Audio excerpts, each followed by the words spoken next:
In the unforgiving heat of the Wyoming Territory, blood runs thicker than water, but gold weighs heavier than both.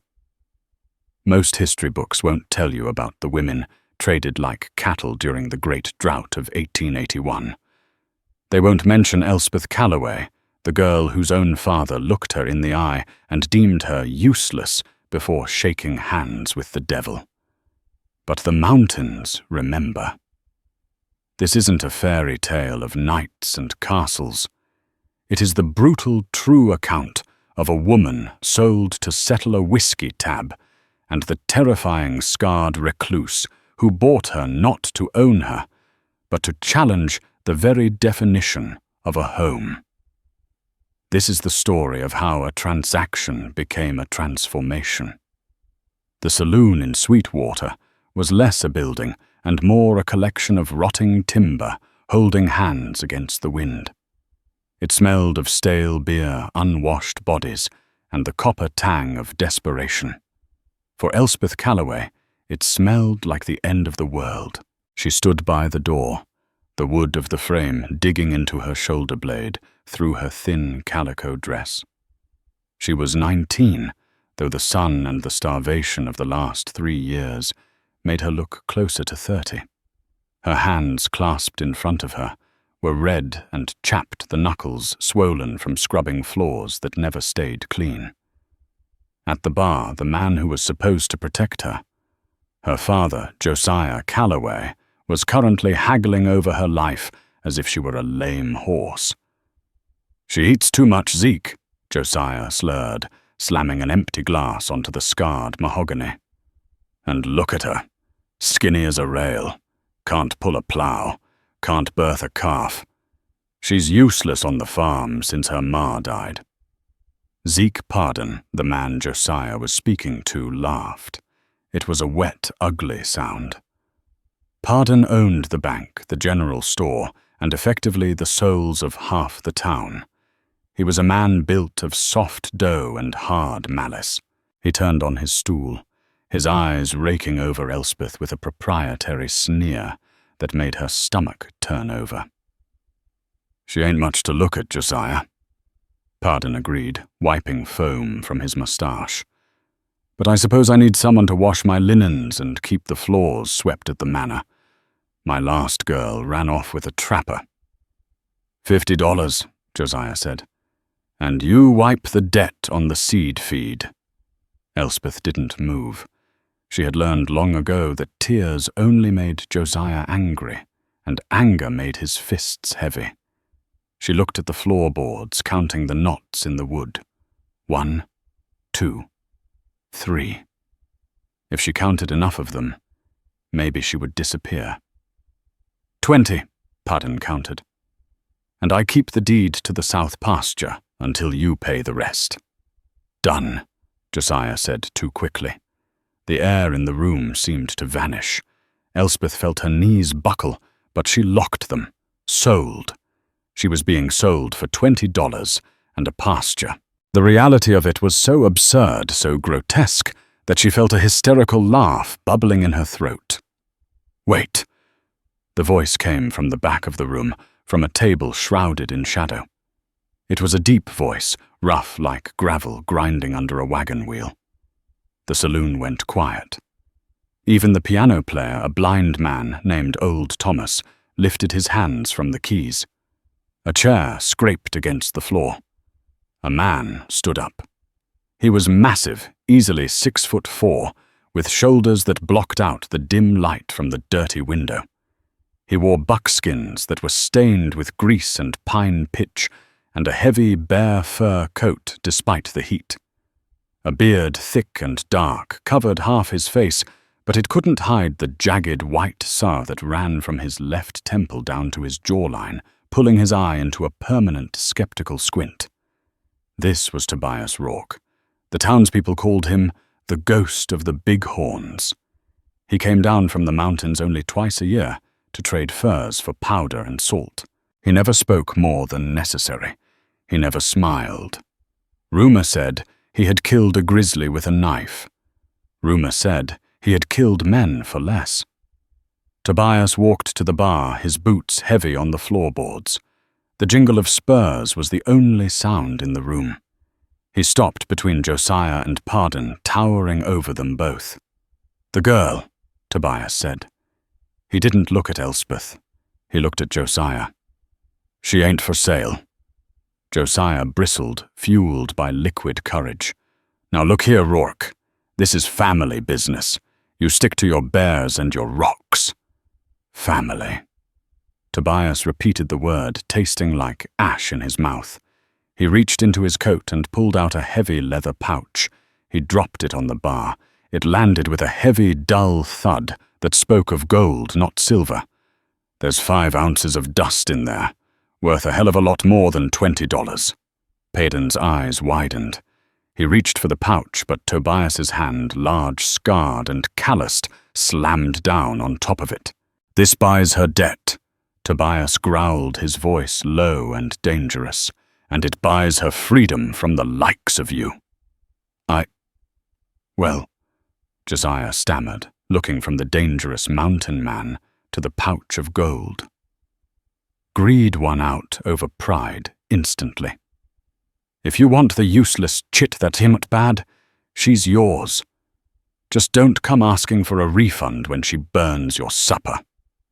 Tobias didn't answer. He picked up the pouch and shoved it into Josiah's chest, hard enough to knock the wind out of the older man. Then he turned to Elspeth. For the first time, she looked up. His eyes were a startling icy blue, contrasting sharply with his weathered skin. They weren't kind eyes exactly. They were guarded hard and intense. But they weren't cruel. "Get your things," Tobias said. I don't have anything," Elspeth whispered, her voice cracking from disuse. "Good," Tobias said. "Then there's nothing to drag you down." He turned and walked out of the saloon, the doors swinging wildly behind him. Elspeth stood, frozen for a heartbeat.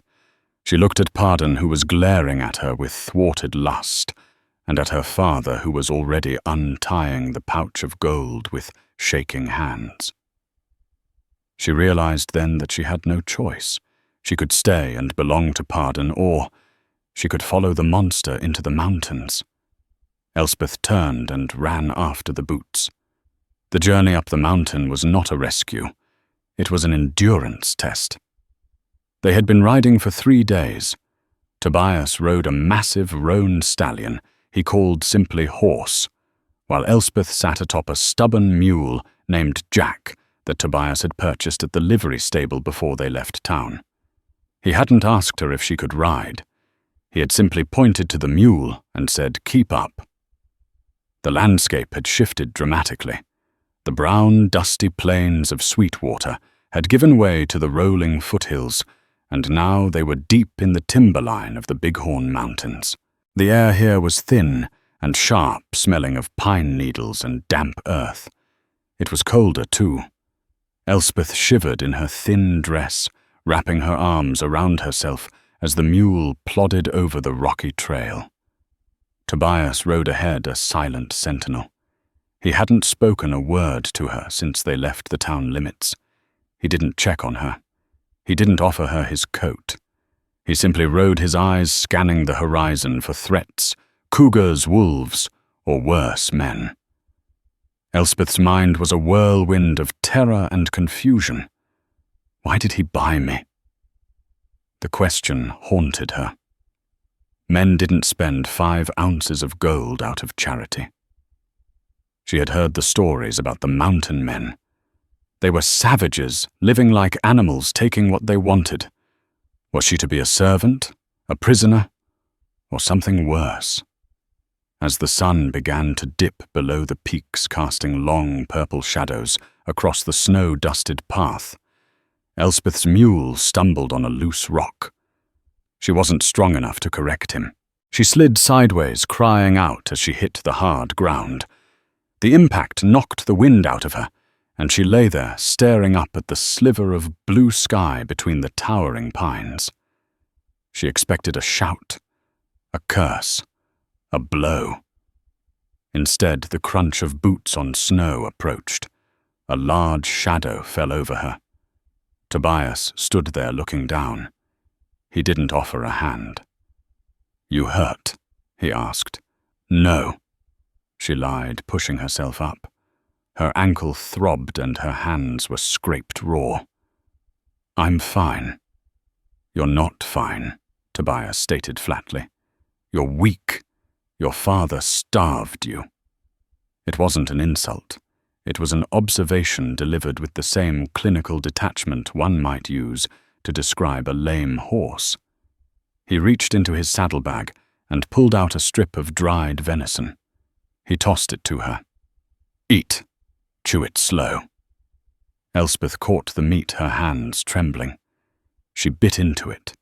It was salty and tough, but the flavor exploded in her mouth. She hadn't realized how hungry she was until that moment. She ate voraciously, tearing at the jerky. Tobias watched her, his expression unreadable. "Why didn't you run?" he asked suddenly. Elspeth paused mid-chew. "What? Back in town, when I walked out, you could have run the other way. Why follow me?" Elspeth swallowed the dry meat with difficulty. There was nowhere to run. Pardon owns the town. My father owns the farm. The world is small for people like me, Mr. Rourke. "Tobias," he corrected. "Mr. Rourke was my grandfather. He was a bastard." "Tobias," she tested the name. It felt heavy on her tongue. "Why did you pay for me?" He looked away, staring up the trail where the peaks disappeared into the clouds. He seemed to be debating whether to answer. Finally, he spat on the ground. "Silence," he said. "Silence. A house needs noise to be a home, they say. But I've had too much silence. And yet—" He looked back at her, his blue eyes piercing. "I can't stand the chatter of townfolk. You looked like you knew how to be quiet." It was a strange, cryptic answer. "He bought me because I'm quiet. Get on the mule," he ordered, turning back to his horse. "We make the cabin by nightfall or we freeze." The last leg of the journey was brutal. The trail became a goat path, winding along the edge of sheer cliffs that dropped thousands of feet into darkness. Elspeth closed her eyes, trusting the mule more than she trusted herself. The wind howled now, biting through her dress like needles. Just as she thought she would slide off the mule from sheer exhaustion, the trees opened up. They had arrived at a plateau, a hidden shelf on the side of the mountain.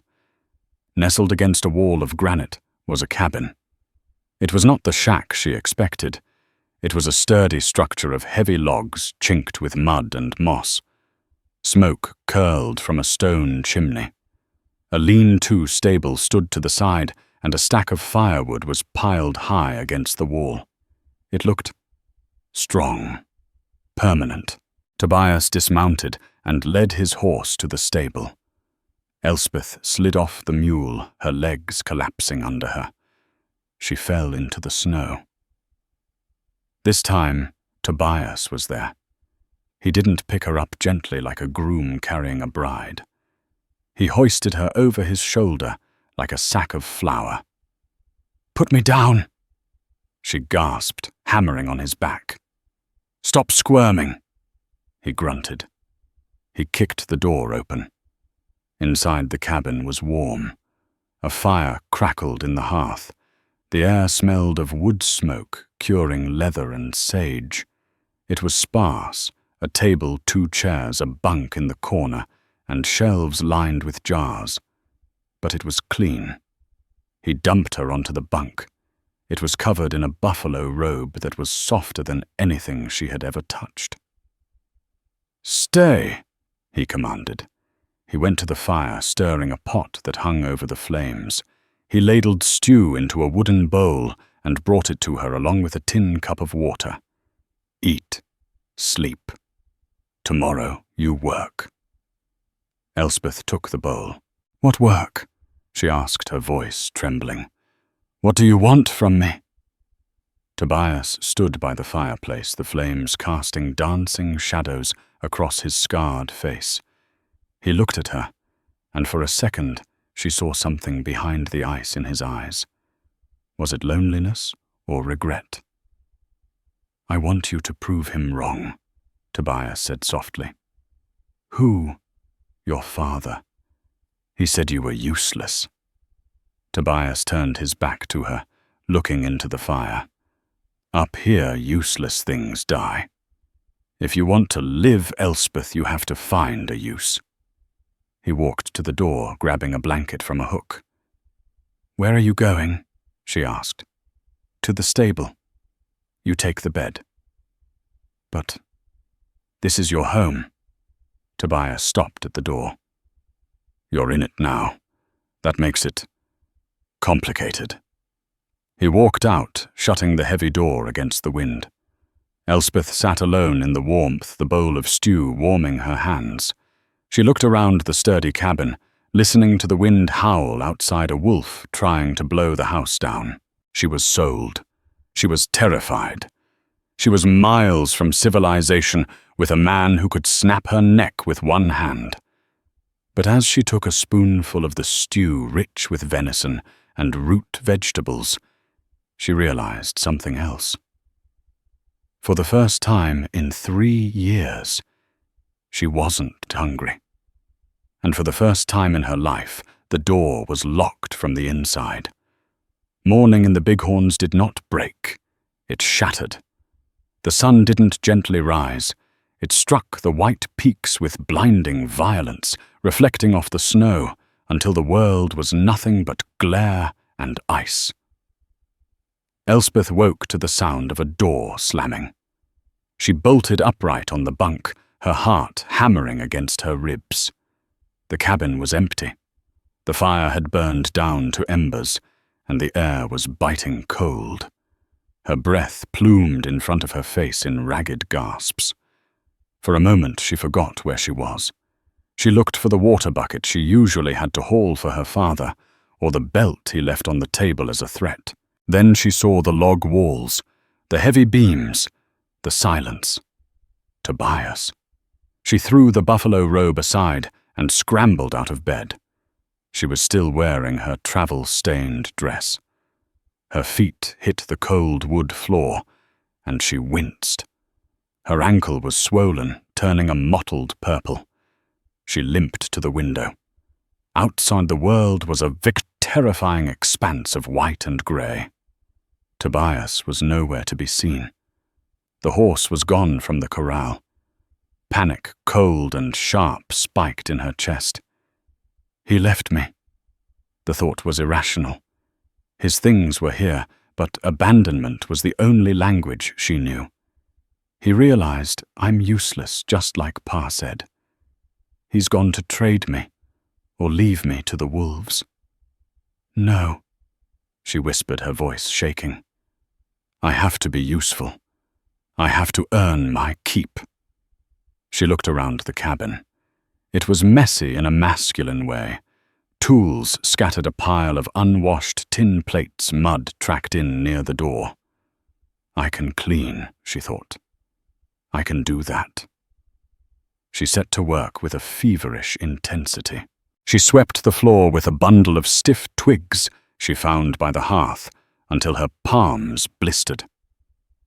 She hauled water from the rain barrel outside, breaking the layer of ice with a heavy ladle, ignoring the way the freezing water numbed her fingers until they felt like dead wood.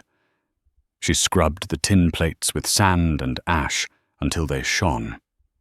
By noon, the cabin was spotless, but the fire was dying. Elspeth stared at the hearth. She needed wood. She limped outside to the woodpile. There was a splitting maul, leaning against a stump, a heavy iron-headed beast of a tool. She grabbed the handle. It was smooth from Tobias's grip, but it was heavy. Impossibly heavy. She set a log on the stump. She raised the maul. Please! She grunted, swinging it down. The head missed the log entirely, the momentum twisting her wrists and sending a shock wave of pain up her arms. The maul buried itself in the dirt. She tried again. And again. On the fourth try, she chipped the bark. On the fifth, she hit the log, but the blade stuck fast. She tugged at it, sobbing in frustration, her boots slipping in the mud. "Come on," she screamed at the wood tears freezing on her cheeks. "Just break." She was useless. She couldn't even chop wood. If she couldn't keep the fire going, they would freeze. She was a liability, a waste of 5 ounces of gold. Defeated, she went back inside to try the only other thing she knew cooking. She found a sack of flour and a tin of lard. She would make biscuits. Her mother had taught her before she passed. But the stove here was different, a cast-iron beast she didn't understand. She stoked the embers too hot. She mixed the dough with shaking hands, guessing the measurements. She shoved the pan into the oven. 20 minutes later, smoke billowed into the room. Elspeth pulled the pan out, coughing. The biscuits were black pucks of charcoal on the bottom and raw dough in the middle. The smell of burnt flour filled the small space, choking out the scent of pine. She stared at the ruined food, her hands covered in white flour, shaking uncontrollably. The door opened. Tobias filled the frame, a dead deer slung over his shoulders. He dropped the carcass on the porch and stepped inside, stomping snow from his boots. He stopped dead. He looked at the smoke. He looked at the biscuits. He looked at the axe she had left buried in the dirt, outside the handle sticking up like a monument to her failure. Then he looked at Elspeth. She backed away until her spine hit the rough logs of the wall. She closed her eyes, waiting for the shout, waiting for the backhand. "I tried," she whispered the words, strangling her. "I'm sorry. I tried to make supper. I tried to cut the wood. I'll fix it. Please don't put me out." Silence stretched heavy and suffocating. She heard his heavy boots cross the floor. She flinched as he got close. "Open your eyes," Tobias said. His voice wasn't angry. It was tired. Elspeth opened them. Tobias was standing 2 feet away. He wasn't looking at the burnt biscuits. He was looking at her hands. He reached out and took her left hand in his. His grip was enormous, swallowing her fingers, but he was gentle. He turned her palm up. It was red raw and bleeding where the broom and the cold water had cracked her skin. The blisters from the axe handle had already burst. "You've never chopped wood in your life, have you?" he asked. "No." She admitted shame burning her face. "Pa said it was men's work. I wanted to help. And the biscuits. The stove is too hot." Tobias let go of her hand. He walked to the stove, grabbed a rag and picked up a biscuit. He tapped it against the table. Clack, clack. It sounded like a rock. He tossed it back on the tray. "Your father was right," Tobias said. The world dropped out from under Elspeth. A sob escaped her throat. "About the farm," Tobias continued, turning to face her. "You're useless on a farm. You don't know how to plow. You don't know how to chop. You don't know how to cook on a wood stove." He walked over to a shelf and pulled down a small tin jar. He returned to her, unscrewing the lid. The smell of pungent herbs and bear grease wafted out. "Give me your hands." "What?" "Give me your hands, Elspeth." She held them out. He scooped a glob of the salve and began to rub it into her raw knuckles. The heat of his hands was shocking against her cold skin. He worked the grease into the cracks, his thumbs moving with a surprising calloused grace. "You're useless on a farm," he repeated, his eyes focused on her palm. "But we aren't on a farm. We're on a mountain. The rules are different here. I ruined the flower, she whispered. We have more flour. I can't chop wood. I chop the wood, he said firmly. That's my job. Your job right now is to heal those hands so you can actually hold a tool without bleeding on it. He finished with her hands and looked her in the eye. I didn't buy a servant, Elspeth. If I wanted a cook, I would have married the baker's widow in Sweetwater. She makes fine pies and talks until your ears bleed. A tiny hysterical giggle escaped Elspeth. She clamped her hand over her mouth. Tobias's mouth twitched almost a smile, but not quite. I bought you because I saw a survivor, he said, his voice dropping an octave. You survived a man like Josiah Calloway for 19 years. That takes a kind of strength an axe can't give you. But up here, strength looks different. You have to learn it. And you can't learn it if you're terrified. I'm going to hit you every time you burn a biscuit. He walked back to the door. Scrape the burnt parts off. We'll eat the dough in a stew. I'm going to dress the deer. You stay inside and keep the fire alive. Can you do that? Elspeth nodded. Tears streaming freely now, but they weren't tears of fear. Yes, I can do that. Good. Tobias walked out. Elspeth stood there, her hands stinging pleasantly from the salve, the smell of burnt flour still in the air. She wasn't useful. Not yet.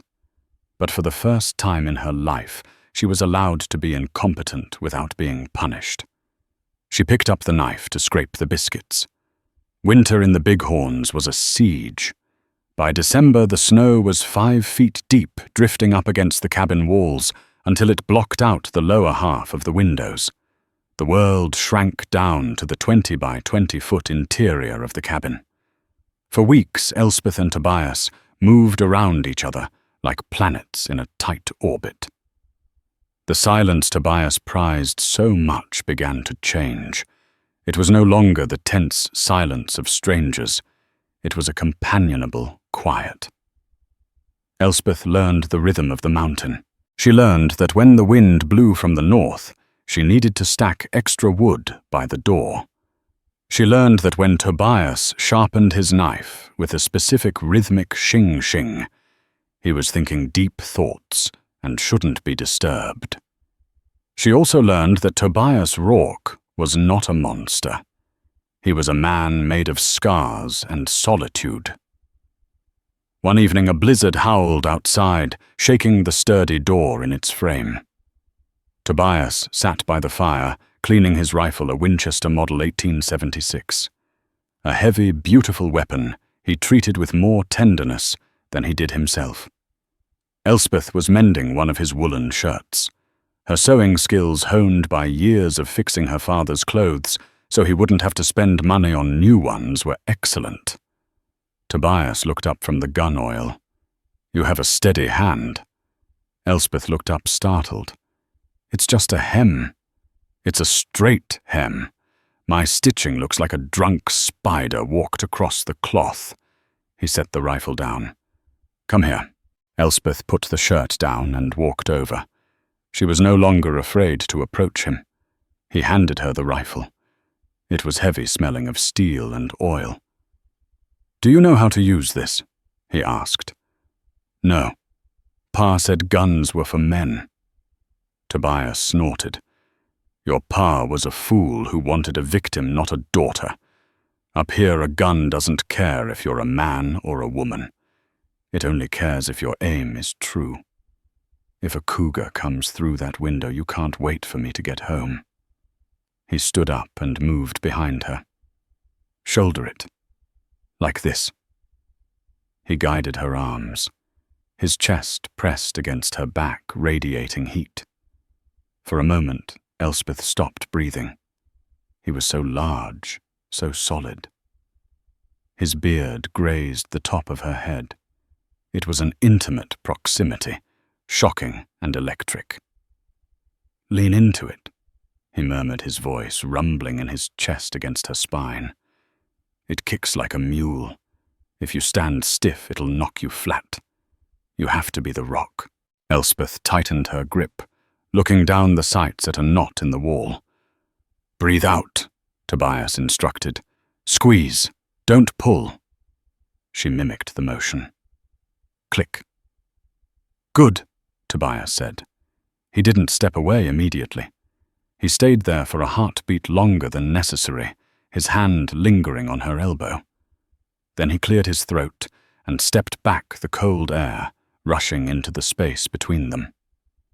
Tomorrow, if the storm breaks, we shoot for real. The storm did break, revealing a world of blinding crystal. Tobias set up targets, empty tin cans on the fence posts. The first time Elspeth fired, the recoil bruised her shoulder, and she missed the can by 3 feet. Again, Tobias said. She fired until her shoulder throbbed and her ears rang. But by the afternoon, she hit a can. It spun off the post with a satisfying ping. Elspeth turned to Tobias, a wide, genuine smile breaking across her face. It was the first time he had ever seen her truly smile. It transformed her. She wasn't the gaunt, terrified girl from the saloon. She was radiant. I got it, she cheered. Tobias stared at her, struck dumb. He felt something crack inside his chest, some old, frozen fortification giving way. You got it, he agreed, his voice rough. But the mountain does not tolerate joy without a price. 2 days later, Tobias went to check the trap lines in the lower valley. It was a routine trip. He should have been back by sunset. Sunset came. The sky turned a bruised purple, then black. Tobias did not return. Elspeth paced the cabin. She fed the fire. She checked the door. The temperature was dropping fast, hitting 20 below. He's fine, she told the empty room. He's the ghost of the bighorns. But ghosts don't freeze, and men do. By midnight, she couldn't wait. She dressed in every layer. She owned her calico dress, Tobias's spare wool shirt, a heavy coat he had sewn for her from a blanket and fur-lined boots. She grabbed the Winchester and the lantern. She stepped out into the dark. The wind was merciless. Elspeth followed the tracks of horse, but the drifting snow was already filling them in. She walked for an hour, her lungs burning her fear, screaming at her to turn back. Then she heard it. A low, pained whinny. She crested a ridge and saw them. Down in a small ravine, Horse was thrashing in deep snow. Beside him, a dark shape lay still. Tobias! She slid down the ravine, half falling. Tobias was half buried in a drift. His leg was twisted at a sickening angle. Horse had stepped in a badger hole, thrown him, and rolled. Elspeth fell to her knees beside him. He was conscious, but barely. His skin was grey, his lips blue. Elspeth, he slurred. Go back. Too cold. Shut up, she snapped, panic making her fierce. I'm not going anywhere. She tried to move him, but he was dead weight. He groaned, a sound of agony that tore at her heart. She couldn't carry him. She couldn't lift him onto the horse, even if the horse wasn't spooked. She looked around. The ravine was a trap. The wind was picking up. Then she saw eyes. Yellow reflective eyes in the darkness of the tree line. Then another pair. Then a third. Wolves. They had smelled the blood from the horse's scraped leg. They were waiting for the cold to finish the job. Tobias saw them too. He fumbled for his knife, his hand shaking so badly he dropped it in the snow. Elspeth, run! They want the horse. Run! Elspeth stood up. She looked at the wolves. They were bold, stepping out of the shadows, gaunt and hungry. The leader, a massive grey beast, snarled, baring teeth that looked like ivory daggers. She looked at Tobias, the man who had bought her, fed her, healed her hands, and taught her to stand.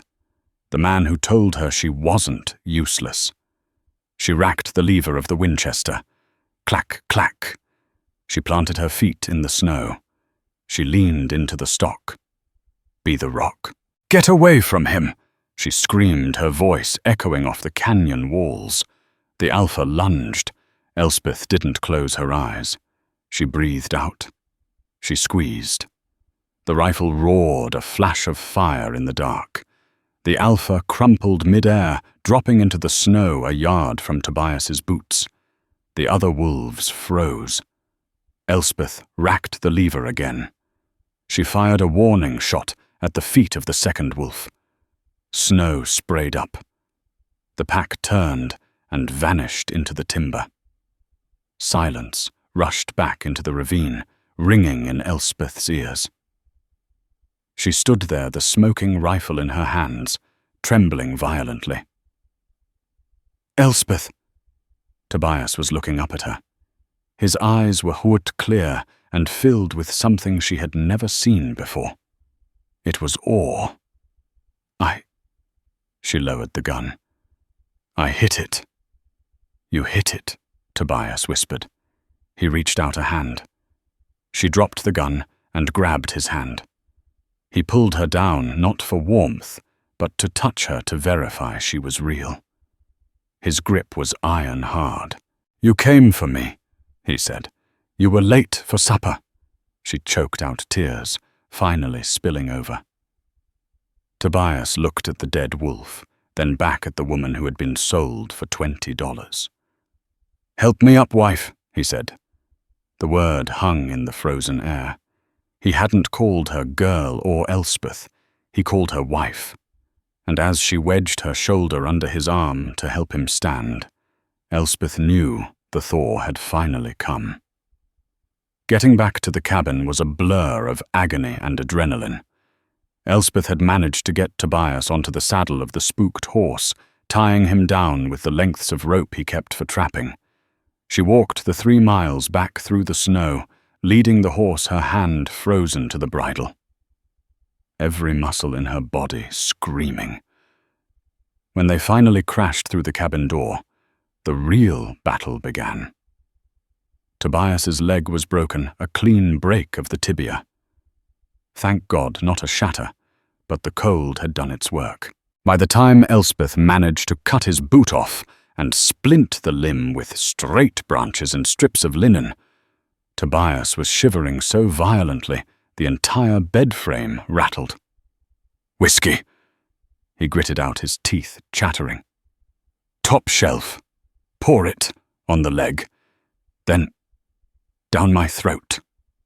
She did as he asked.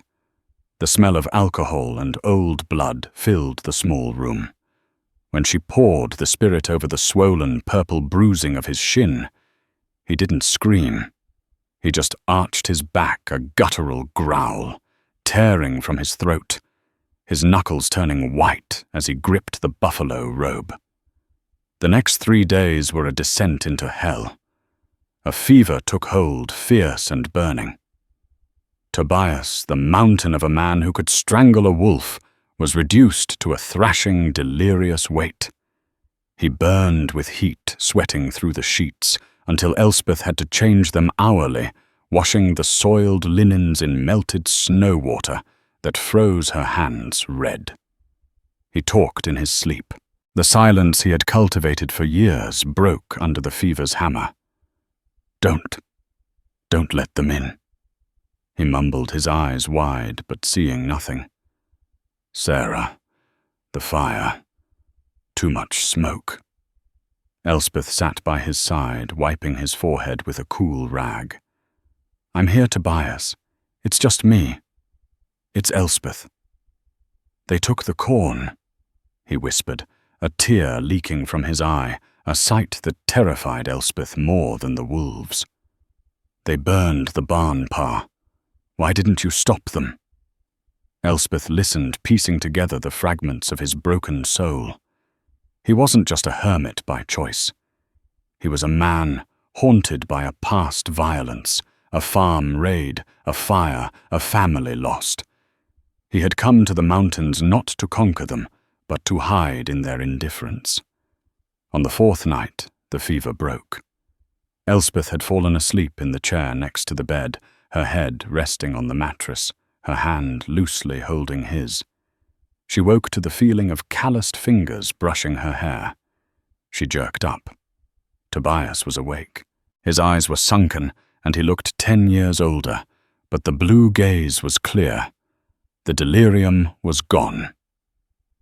"You're still here," he rasped, his voice sounding like dry leaves. "Where else would I go?" Elspeth asked, her voice thick with sleep. She poured him a cup of water. "Drink."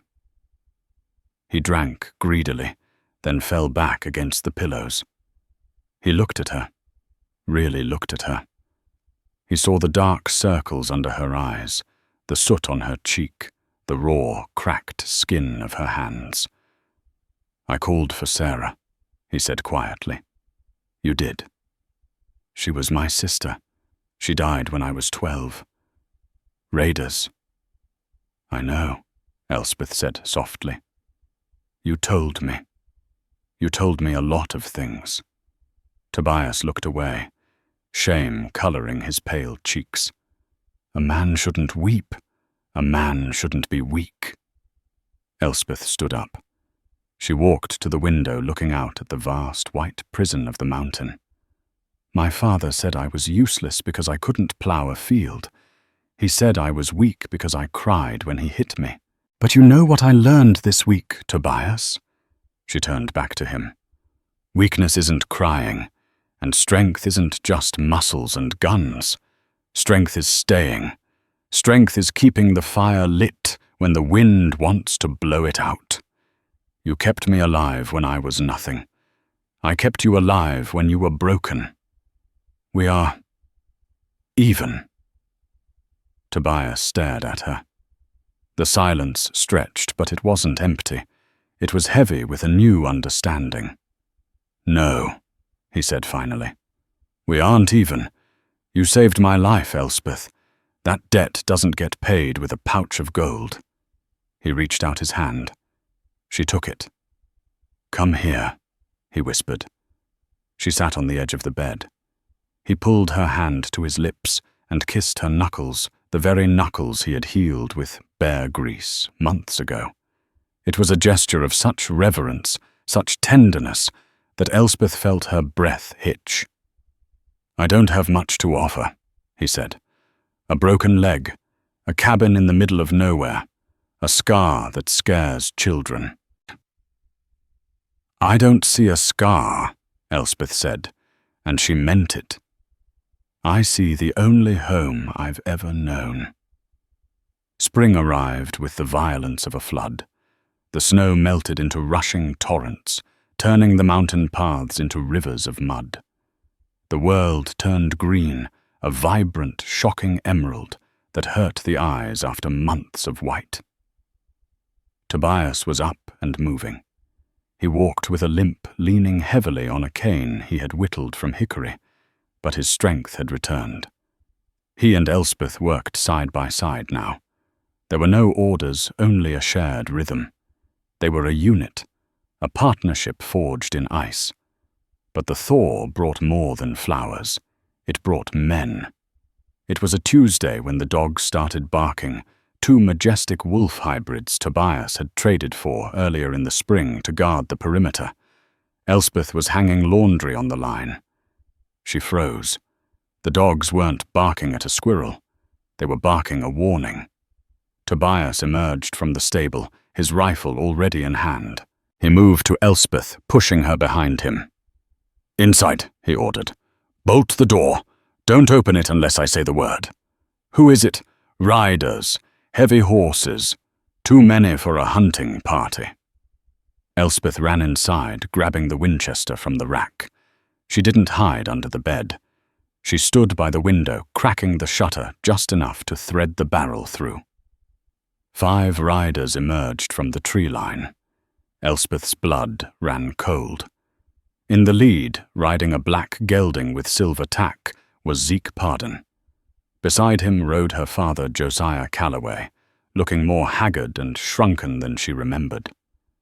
The other 3 were hired gunsmen, with low hats and tied-down holsters. Pardon reined in his horse 10 yards from the porch. He looked at the cabin, then at Tobias, who stood like a statue on the steps, his rifle held loosely but ready. "Morning, Rourke," Pardon shouted, a false smile plastered on his doughy face. "Mighty fine piece of land you got up here. Hard to find." "You found it," Tobias rumbled. "Now turn around and lose it." Pardon chuckled. Now, is that any way to treat guests, especially family?" He gestured to Josiah. "I brought the girl's daddy for a visit. He missed his little Elspeth." Josiah wouldn't look at the cabin. He stared at his saddle horn, shaking. "He sold her," Tobias said. "He has no daughter." "About that," Pardon said, his voice hardening. "See, Josiah here got to talking when he was drunk. Told me you paid in pure dust. Heavy nuggets, river gold Rourke, the kind that comes from a mother lode." Pardon leaned forward. "You didn't just find a few flakes. You have a mine up here, and seeing as this land isn't technically surveyed, I'd say it's open for claim." "There is no mine," Tobias said. "I trapped for 20 years to fill that pouch." "I don't believe you," Pardon sneered. "And even if there isn't, I've decided I want a refund on the girl. She's my property by rights of the debt Josiah owed." "She's my wife," Tobias roared, the sound echoing off the cliffs. "I don't see a priest," Pardon yelled back. "Boys, kill the cripple. Find the gold. Grab the girl." The 3 gunmen drew, but they were slow. They were town bullies used to scaring farmers. Tobias Rourke was a predator. Tobias dropped to one knee, firing before the first gunman cleared leather. The shot took the man in the shoulder, spinning him out of the saddle. Gunfire erupted. Bullets chewed into the logs of the cabin. Tobias rolled behind the water trough, levering his rifle. Inside the cabin, Elspeth didn't scream. She breathed out. "Be the rock!" She saw the second gunman aiming at Tobias, who was pinned down. She lined up the sights. Crack.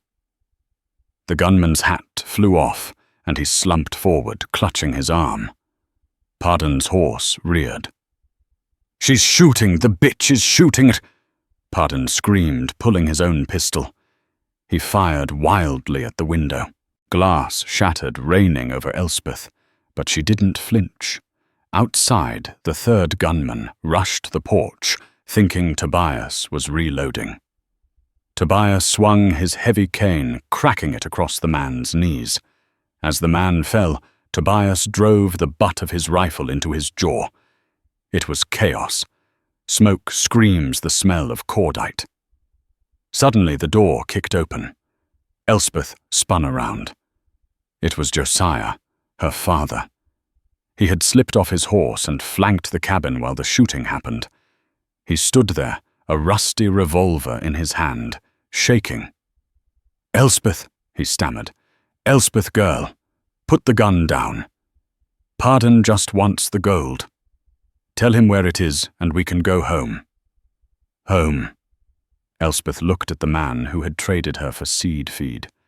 She held the Winchester level with his chest. "I am home." "He's a monster," Josiah cried. "Look at him." "He's a man," Elspeth said, her voice steel, "which is more than you ever were." "I'm your father." "No," Elspeth said. She cocked the hammer. "You're a trespasser. Drop the gun, Josiah, or I swear by my mother's grave I will drop you." Josiah looked into her eyes. He saw no fear. He saw a woman he didn't recognize, a woman forged in the winter of the bighorns. The gun clattered from his hand to the floor. Outside, the shooting stopped. Elspeth kept the gun on her father and walked to the door. Pardon was on the ground, Tobias's boot on his chest, the barrel of the Winchester pressed against his forehead. The hired guns were groaning in the mud. Tobias looked up. He saw Elspeth standing in the doorway, her father cowering behind her. He saw the fierce, protective fire in her eyes. "Get them out of here," Tobias growled to Pardon. "Take your trash. Take the coward inside. If I ever see a shadow of you on this mountain again, I won't shoot to wound. I'll leave you for the wolves." Pardon, pale and trembling, scrambled up. He helped his wounded men onto their horses. Josiah stumbled out, not daring to look at Elspeth, and mounted his horse. They rode down the mountain in a ragged, defeated line. Tobias watched them go until they were specks in the valley. Then he turned to the porch. He dropped his rifle and sat heavily on the steps, clutching his bad leg. Elspeth set her gun down and sat beside him. She reached out and took his hand. It was covered in gunpowder and dirt. "You called me wife?" she said quietly. Tobias looked at her. The adrenaline was fading, leaving only the raw truth. "I did." "Did you mean it?" Tobias reached up and brushed a shard of glass from her hair. "I never say anything I don't mean, Elspeth. Summer in the high country is brief, but it is glorious. The meadows exploded with wildflowers, columbine, Indian paintbrush, and lupine. The cabin had changed. There were curtains in the windows now sewn from blue calico. There was a garden patch fenced in against the deer where Elspeth grew potatoes and hardy squash. The silence was gone, replaced by the sounds of living. They didn't go down to Sweetwater for a priest. They didn't need one. One evening, under the canopy of 1,000,000,000 stars, Tobias took Elspeth to the edge of the plateau overlooking the world below. He wore a clean shirt. He had trimmed his beard. He looked nervous, something the wolves and Payden hadn't been able to make him feel. "I don't have a ring," he said, his voice gruff. "Gold caused us enough trouble."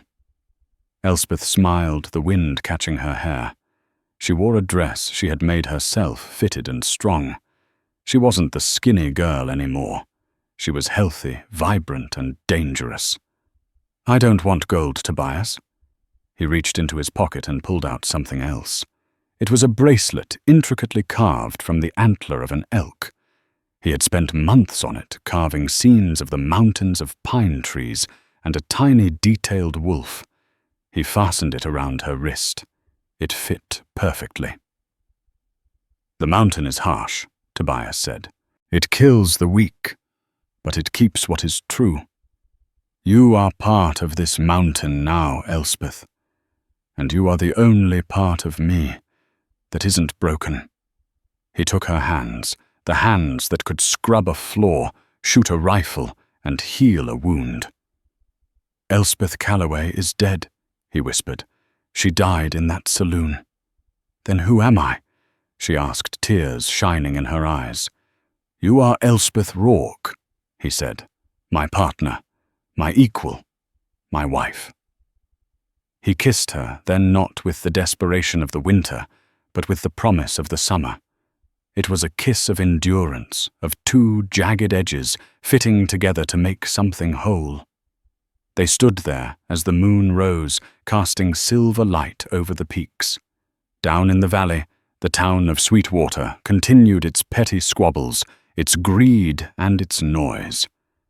But up here above the clouds, there was only peace. The man who wanted silence had found a symphony, and the girl who was sold as useless had built a kingdom.